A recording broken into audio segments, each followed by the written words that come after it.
just to show that I'm greater. I'm eating steak and potatoes on the way to Decatur. Maybe there's just a little made up. Welcome to 3 Count Commentaries. This is your host, MagMongoSlade. Talk about Smackdown from June the 18th, 2021, in which we got a Hell in a Cell match on television. To be quite honest, I did not believe this match was actually going to take place on TV. I thought for sure we were being trolled. When it was announced, I was like, yeah, right. This is some BS. It's probably about to be a troll. And that's what I expected. That's not what we got. So let's get right into it. Because Rey Mysterio started the show. And Rey came out and essentially he says that, all parents should understand how he feels, the hurt that he feels, the sadness, the pain. And that it was Dominic's dream to get in this ring. Now he can barely walk. And it says that he's not gonna forget. He's not ever gonna forget how Dominic suffered. And that he wants his revenge tonight. And he knows Roman accepted on Twitter. He wants Roman to come out and accept in person. Roman comes out of there and says he doesn't really want to hurt Rey and that he ain't really ready for this. And he says, what happened to Dom was PG compared to what's going to happen to you. He says, so I've got to ask you one question. Are you sure? And Rey said, absolutely. Never been more ready for anything. And then they had the match. They had the match later. I'm going to talk about the Usos and all that kind of stuff after this. Actually, matter of fact, let's talk about the Usos now. So, in the meantime, as the show is going on, Roman is chilling. He's getting his mind right. And Jimmy comes in. And Jimmy tells him that, he was right all along. That, they might not agree 100% on everything, but they're family. Roman is like, okay, I appreciate that, but where's Jay? And, Jimmy gives him this whole thing about him. He ain't seen Jay. He don't know where Jay is. And then, he's like, but tonight, I got your back. You got me. And Roman was like, nah, I need Jay. We need Jay. If you want to help me, you need to go find your brother. And then Jimmy was like, okay, all right. He said, we had our best when we all together. We had our best when we all together. And Jimmy was like, okay. So obviously this was Roman not trusting Jimmy because, Jay magically disappears and Jimmy all of a sudden wants to be buddy-buddy with Roman. He was just being suspicious. Makes sense. Makes perfect sense. It's part of being paranoid is part of the character.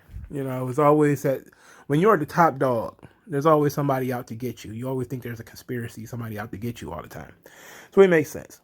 So Roman Reigns versus Rey Mysterio, Hell in a Cell.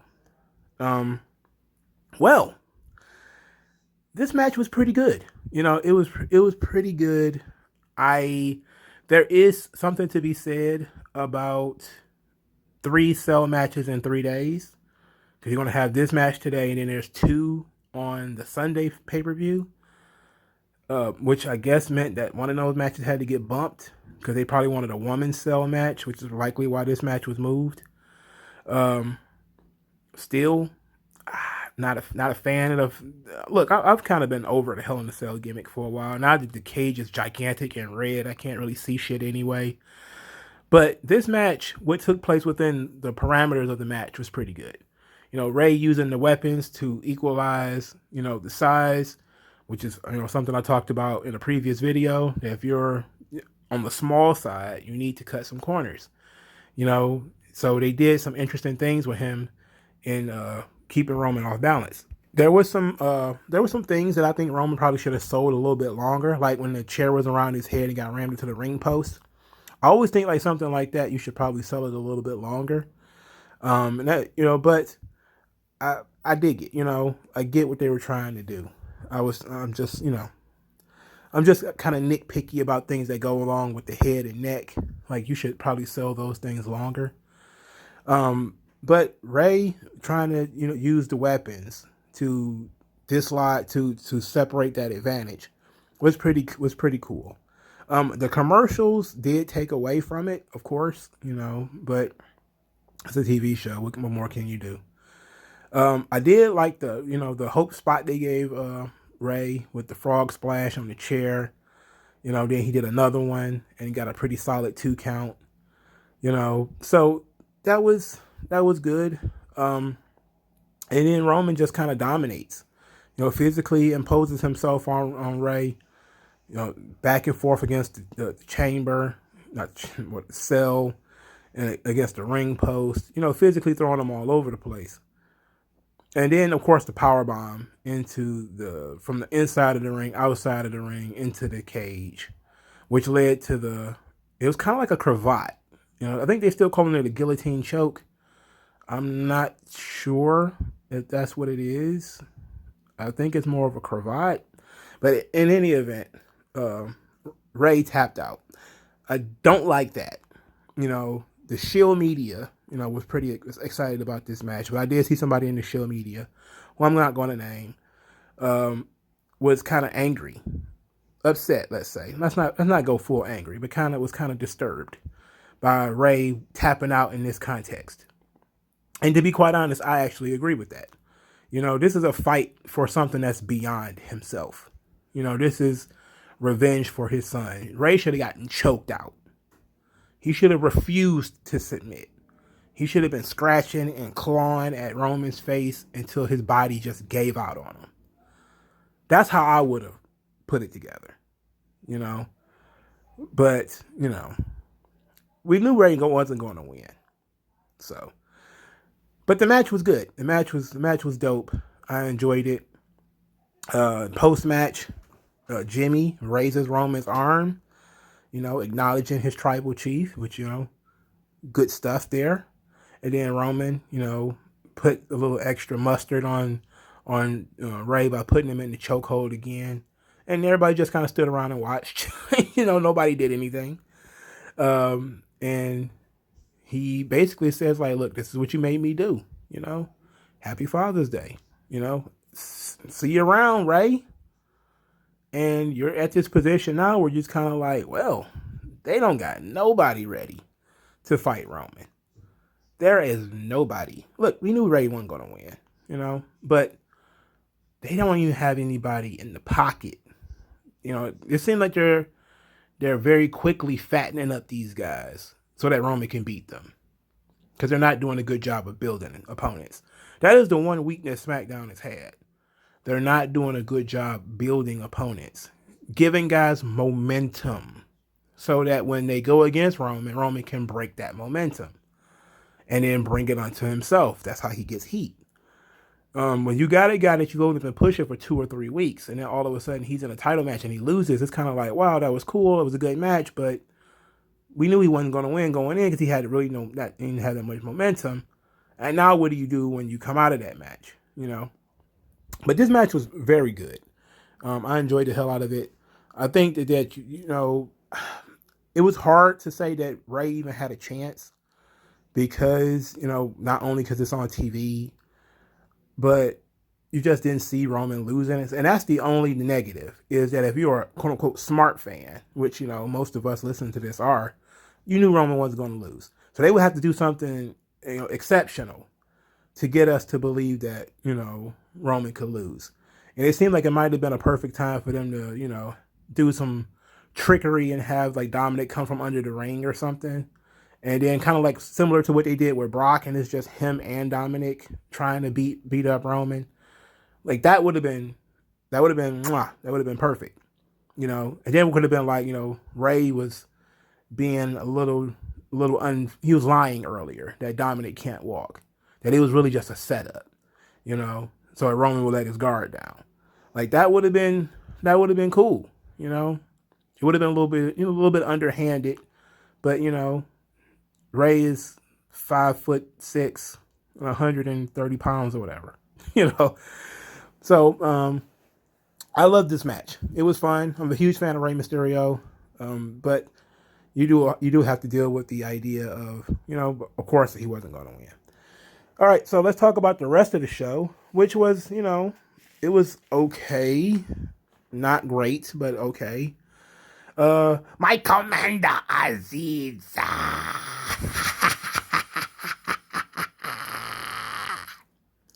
I mean, he's just gone full 80s Saturday morning cartoon villain, this Apollo Crews. I mean, he has gone full, Cobra Commander. It is awful now. You know, the the the accent went from being kind of subtle and from him being very serious to how, he is, standing on a mountain with lightning crackling behind him in a cloak or something. It's awful. It is awful what they've done to Apollo Crews. He used to be cool. He used to be mean. He used to be tough. He used to be regal. But, I don't know. Commander Aziz and Apollo Crews defeats Kevin Owens and Big E. Now, I did like that there was no easy trust between Big E and Kevin Owens. Big E was kind of, when Kevin Owens was heaping all this praise on Big E about him being the strongest man in the locker room and all this stuff, and Big E was like, he's all right, he's very talented. And Kevin Owens was like, wait a minute, I just gave you all this credit. He was like, man, we don't get over things. We don't get over things too easy around here. Kevin Owens' betrayal, how he treats other people, has been a long-running storyline on SmackDown. He's even been following it up on Twitter, talking about, how a lot of the stuff that's been happening to him, he's deserved because of how he treated people in the past. So this is kind of like Kevin Owens on a redemption story, where he's trying to do the best he can, but it's hard for him to have friends and different things like that. In any event, the match itself was, I guess we were supposed to be watching Aziz, but Aziz and Crews come across a lot like AJ Styles and Amos. It's basically the same dynamic, except for Styles is even smaller than Crews, and he's just as he was at one point just as much of a cackling heel. It's almost the exact same scenario. Aziz ends up pinning Kevin Owens with his thumb. Like he said earlier, you felt my thumb. Now you feel my heel. So Kevin Owens comes and he loses. He gets pinned because he got distracted by Sami Zayn, who was floating around outside, still talking about the documentary, which we stopped talking about. We stopped doing vignettes and stuff for, like, the documentary. It's hit the skids, man. It's like a bad B movie. You've been waiting on it to come out, and it ain't never coming. So people kind of forgot that he was even doing a documentary. He don't even have camera guys anymore. So, like, what's the documentary? I don't know. Whatever. But he distracted Kevin Owens and made Kevin Owens lose. This made Kevin Owens, going to Sonya Deville and Adam Pearce, coughing all over them, choking almost to death for the third week in a row, it seems like. I'm like, what the fuck?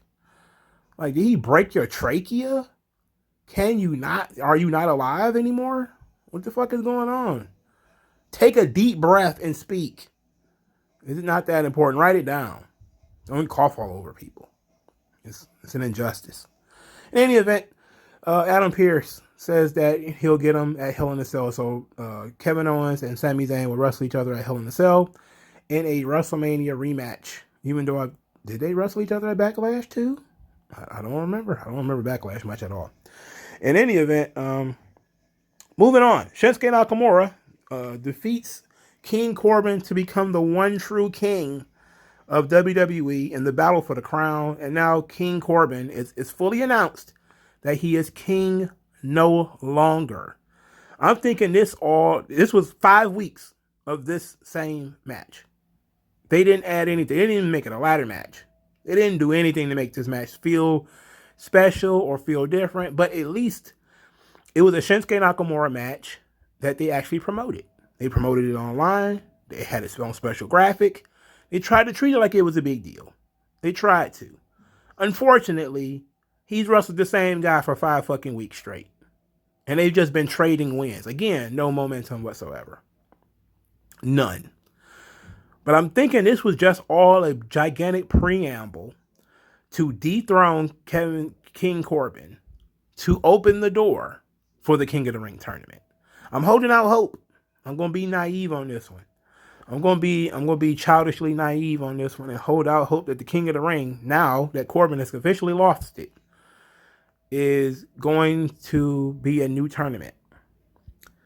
And you know what? I'm cool with that. If that's going to be the that's going to be the desired result. Now, I'm also considering, as I sit here and think, are they going to change Corbin's name? Because you know when he was Baron Corbin at first, and then when he won the King of the Ring, he became King Corbin. Now he's not king anymore. Who is he? What is he? That's an interesting wrinkle to the character. Can he go back to being the lone wolf? No, he can't. You can't really go back. He could be something different, something new. I'm interested in that. But the King Corbin thing, it went on way too long. It was a failed thing anyway. It was a big OL. Because look, he had Knights. That was a cool idea, and then those guys ended up, fucking it up, and they got fired and everything. So that didn't work out. So it's just this thing outside of the feud with Roman Reigns, which was a pretty lengthy feud between the two of them. King Corbin really didn't get us much of anything. He got a pretty good run out of it. At least with Roman, but after that, nah, nothing.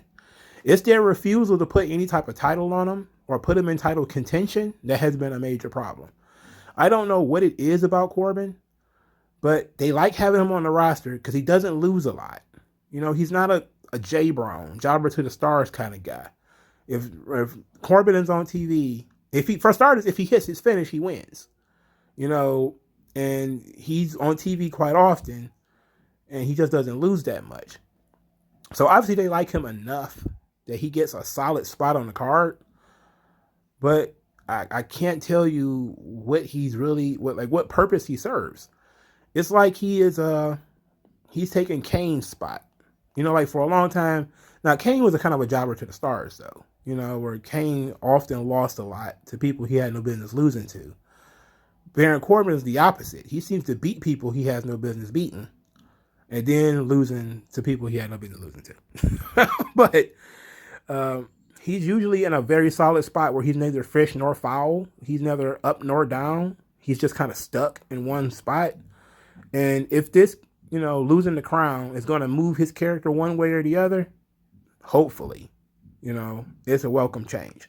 For Nakamura, I don't see much of a change. I don't see how this helps him at all other than give him a gimmick crown. The idea of him hanging out with Rick Boogs, it's cool. I think maybe he'll end up being the guy that's next for Roman. Because this is kind of like the closest thing to a push anybody's gotten on SmackDown. And of course, like I said, he has no momentum because he lost like last week. And then he won this week. But hopefully they do the King of the Ring tournament, and maybe we'll get the guy who comes out of that as a top contender for Roman. And we won't just have this silly crown business.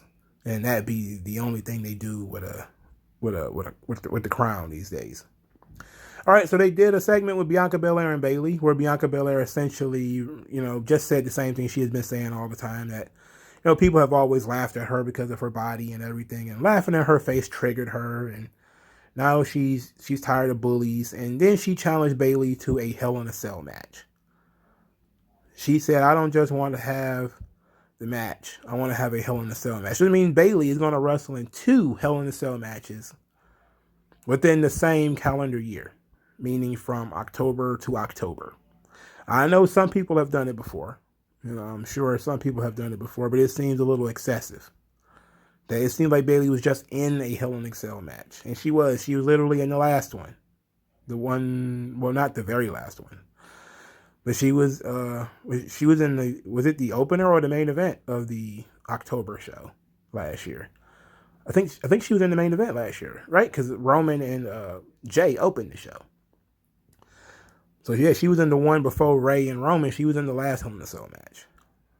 Okay, they trust Bayley to carry it. I'm not gonna diss him. So Bayley didn't come out to accept the challenge, and then when she did come out, she came out in jeans, and Bayley is stacked like a bookshelf. Okay, it is. It cannot be ignored. The girl thick as a John Grisham novel. In any event, they got into a fight. They got into a little bit of a scuffle. And then as usual, Bayley pulled Bianca Belair's hair, slammed her face into the barricade. She took her back into the ring, beat her up a little bit more, hit her with the rose plant, and raised the belt.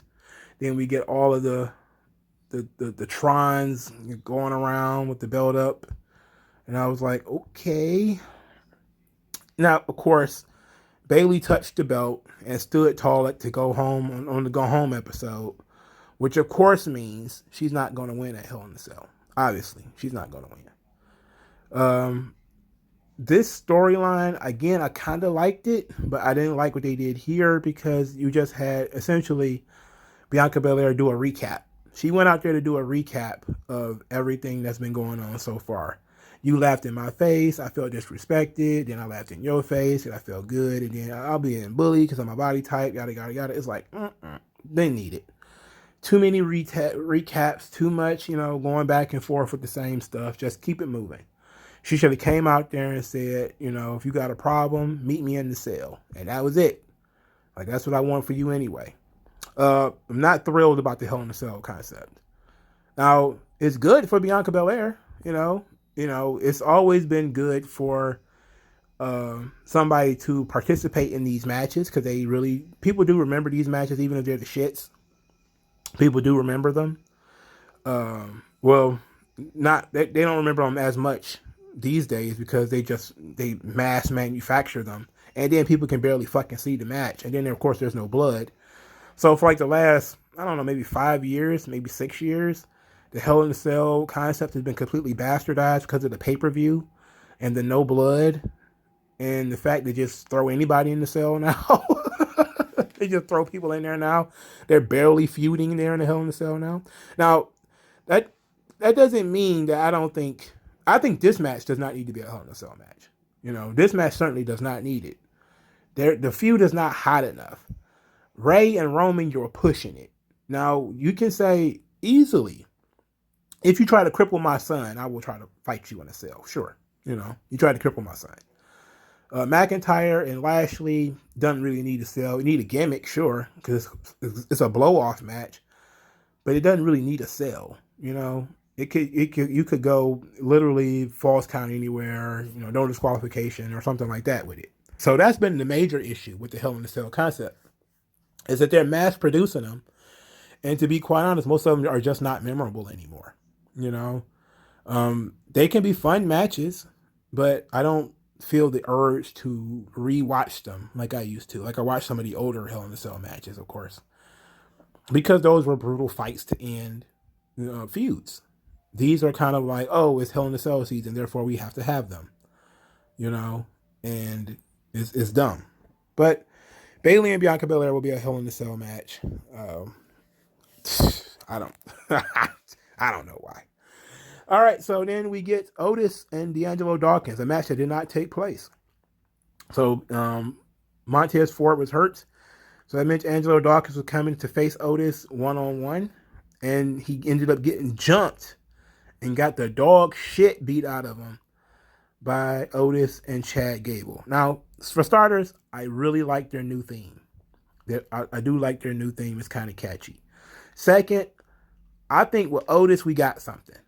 They're going to have to do something with his hair because he's balding now too. Them shaving his face, he looks crazy. He looks very weird without facial hair. And Chris Farley Otis is really strange. But what I keep seeing, and I know this is sacrilege to a lot of people, I see a lot of Vader in Otis. He's shorter than Vader, obviously. But I see a lot of Vader in Otis. I think that if they were to give him a darker character, maybe get rid of that fucking name and change his name to something traditional pro wrestling, like Mega Ultra Destroyer, or something crazy like that, you might have something, and he's stocky, he's strong, he moves well, I like Serious Otis, man. This Serious Otis is good. Chad Gable is great as the manipulator, led Dangelo Dawkins into thinking this match was going to be one-on-one, and of course it wasn't. They beat the dog shit out of that dude, man. They whooped his ass. Unfortunately, they just whooped his ass. All right, but I'm cool with this. Like, I like what they're doing with Alpha Academy. They're actually now being taken seriously. So that's good. Cesaro had a sit down where he talked about this thing with Seth Rollins and how it's not going far enough. And that, he loves this business. He loves what he does. And Seth tried to take it away. Then Seth sat down, I didn't like this because, the guy tried to kill you. And now he's within arm's reach. You should be trying to tear his head off. If he was to show up like on a TV screen or something like that, okay, sure. But for him to be sitting within arm's reach of you, you need to be a little bit more aggressive. And I don't like that when it comes to the way WWE books their baby faces. The incredible lack of intensity. The lack of balls. The lack of, malice. There's just no babyface who wants revenge. Like, Ray came out, House of Fire, He wanted to fight, cut the promo of his life at the beginning of the show. He ended up getting tapped out at the end. I felt like that was completely unnecessary. Like, why did he have to submit? Why couldn't he just get choked out trying to fight hard to revenge his son? D'Angelo Dawkins came out to fight to protect, to have a fair match. Ended up getting jumped. Makes sense. It's kind of stupid, but it makes sense. That he would think that these guys might actually get a fair match, even though he was injured. That was dumb. But Bianca Belair is another one. She came out smiling and twirling her hair and everything, and then challenged her to a Hell in a Cell match with a smile on her face. Like, that's weird. There is a stark lack of intensity in WWE programming, and that's part of the problem. It's too much of that smiles on faces shit, and it's getting to the point where it's really taking the starch out of a lot of the feuds. It's a babyface problem. It's part of their babyface problem. When I eventually do the video on the babyface problem, that's going to have to be one of the things. Hopefully I remember it, because I do a lot of this stuff off the top of my head. And the part of the babyface problem is a lack of intensity. And Cesaro had a stark lack of intensity here in this situation with Seth Rollins. Seth, on the other hand, was talking about how, Cesaro disgusts him and everything you do is a disgrace, and how he's going to put him in his place at Hell in a Cell. So they're about to have another match, which is also a WrestleMania rematch, if I remember correctly. And then Cesaro just kind of pushed him over, which is passive aggressive as far as I'm concerned.